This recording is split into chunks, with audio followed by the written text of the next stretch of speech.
mkurugenzi. Mame, mkurugenzi Minnesota na tumefunga mwaka. Sijui kama kutakuwa na Minnesota ingine after hii ama the next one itakuwa tukishavuka mwaka. Nimesikia fiti. Guys, nyinyi ndio the true ride or dies. Mumekwama na mimi mwaka mazee imeanza hapa, tumeng'ang'ana pamoja, imekuja imeisha, mko na mimi tu. Nawashukuru sana mazee. God bless sana sababu ya kunipatia wakati wenu. Ningekuwa nakaa hapa napiga kelele hapa peke yangu, hakuna mtu anajali, but the fact that almost 900,000 of you mazee mko hapo jo, mna mind mambo yangu, inafanya nasikia fiti sana mazee. God bless. Na nikifunga hii mwaka nataka, in fact hata leo si ati hata nina mastori, nataka tu nigusie tu kwa kitu nishaigusia hapo nyuma kidogo. Mnajua towards the end of the year crime waga inaenda juu kiasi. Vijana wanatafuta za sikukuu mtu yangu mazee. So kile tu naweza saidia hapa tu ni kukuchanua. Hii ndio ile time masimu zinaenda kuenda. So ukae rada na mambo yako, otherwise utakuwa mteja. Kristo akizaliwa wewe upatikani. Utakuwa mteja. But kitu tu nimenote siku hizi ni, in fact for most of our gondi hapa nje, it's not really about the device. Hizi simu siku hizi zimeanza kukua headache kuuza. Like unaenda una risk maisha yako ukinyonga mtu, then unaenda unapatia na simu, wanakuambia hii the most tunaweza kupatia maybe 20 Gs. Juu sasa hii simu wamefanya sijui mambo gani, unless tuende tuuze parts nini. So siku hizi watu wako in need of the data. Ile data yako ndio watu wanataka sana, si hata the actual device. Ile data yako. Acha niwapatie a good example. 10th of April this year 2025, kuna businessman pale anaitwa Adan Hussein. Adan Hussein mazee ametoka tu biashara yake safi akiwa on Rescos Road towards akielekea Pangani. Wacha ile Rescos ya Ngong Road. Unajua kuna Rescos hii side nyingine ya Pango. Akielekea mtaa. Si hapo tu ndio simu iliendea. Mtu yangu kufumbua. Anakuja anagundua apart from simu kuenda, majamaa waligain access to maganje zake pale through mobile banking, through banking apps, through loan apps, wakamsafisha 3.2 million shillings. Uchungu ulioje. Hebu imagine usafishwe 3.2 wewe. 3.2 million shillings gone. So of course DCI wakaingia investigation hapo Tekengori.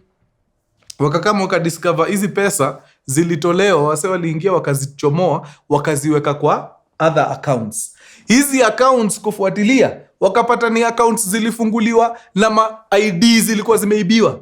So hizi mnaibiwa ma-wallet, mnapoteza ma-IDs, juu mnaziwacha wapi. Siku hizi watu wana harvest hizo ma-IDs. Wanaenda wanafungua nazo ma-account. Hizo ndio wanatumia kuibia nazo watu. Kama ulipoteza ID, sana sana hiyo jina yako imefungua account inaibia watu itamu.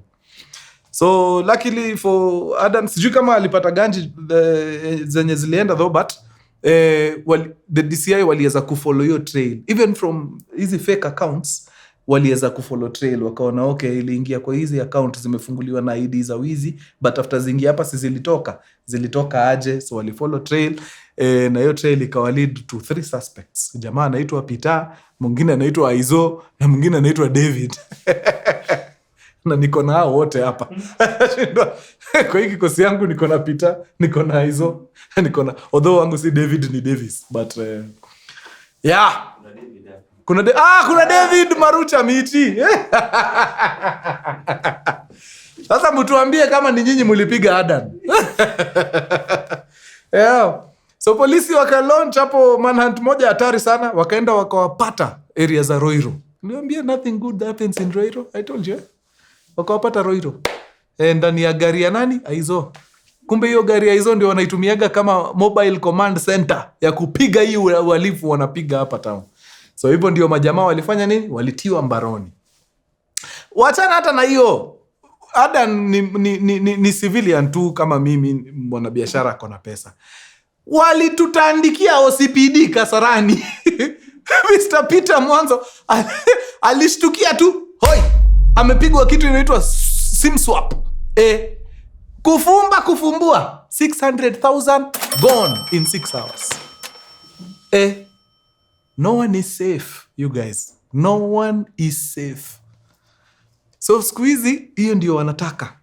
Wanataka wapate tu vile wataingia kwa nini yako pale. Either wakusafishe hapo kwa mobile money, wakusafishe pale kwa internet banking, hiyo ya mobile banking, ama wachukue maloans na jina yako hapo. Inafanyika sana. So kama wewe kwanza ni wale watu mnatembeaga na simu, alafu hapa nyuma umetumbukiza ID yako. Sinaonaga mnafanya hivyo. Unaweka ID hapa kwa phone case side ya ndani hivi. Hiyo simu ikienda, ajipate yako na hiyo simu na hiyo ID, unataka kutandikwa sim swap moja ya kimataifa, hutawahi amini. Fanya makosa, pin zako zikuwe year of birth. Hivyo ndio mnakuaga. Pin mimi naikaga tu mwaka ya kuzaliwa. Sasa hiyo iko kwa ID yako na ameenda nayo, anaiona hapo. Hivyo ndio amekuingia. Fanya makosa, ukue wale watu kila kitu yako ni pin the same. Pin yako ya M-Pesa, pin yako ya sijui mobile banking, pin yako ya M-Shwari, pin yako ya KCB loan inaitwa nini, zote ni mwaka ya kuzaliwa. Wako nayo hapo kwa wewe unataka kuona siku mrefu sana wewe. Unataka kuona fire. Sana ndio afisa wetu watandikwe pale OCPD. Unaweza pata ni mtu tu alikuwa na access ya ID yake na phone number. That is the only thing they require. ID, phone number. Bas. Wanakupiga sim swap deadly. Na unajua once umekuwa sim swapped, inamaanisha huyu mtu sasa ako in control of your data kabisa. Like anaweza reset password zako. Na unajua password ukisha reset ni hivyo, sasa wewe ndio una control. OTP zitakuwa zinatumwa kwa hii simu mpya hii amesha reset. So ile one time password anasema zitumwe hapa. So anaingia kwa account zako zote. Savings, M-Shwari, M-Pesa, zote gone. Imeishia. So maze tukue rada sana. In case simu inaenda kwa mabavu, unajua kuna ile wizi wa mabavu. Usibishane. Hakuna haja ya ukufe sababu ya gadget, no. Wakikukujia kimabavu kama vile walinifanyia ile wakati, we kubali matokeo, wacha waende na nini? Wacha waende na gadget. But immediately wakikuachilia tu hivi, number 1, call service provider. Call telco yenye uko anda, kama ni Safaricom, kama ni Airtel nini, waambie hiyo line funga kabisa. Funga hiyo simu, funga mobile money hapo, funga yote.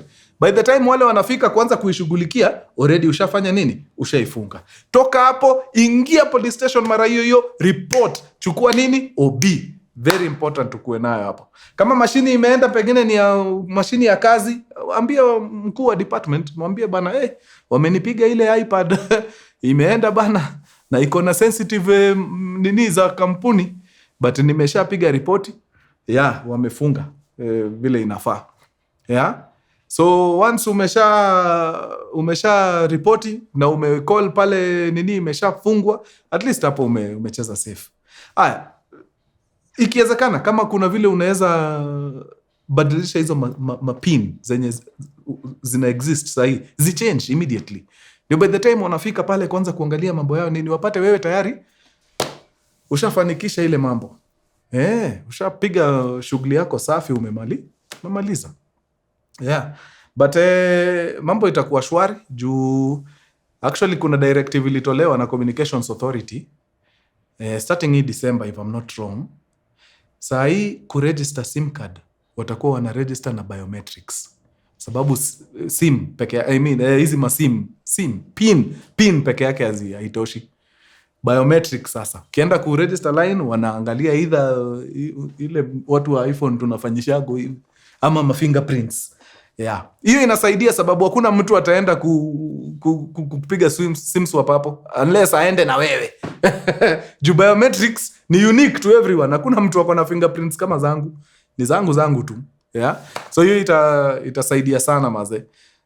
So I think hapa Communications Authority wamefanya shughuli safi. Hiyo itatu protect kiasi. Actually si kiasi, itatu protect sana.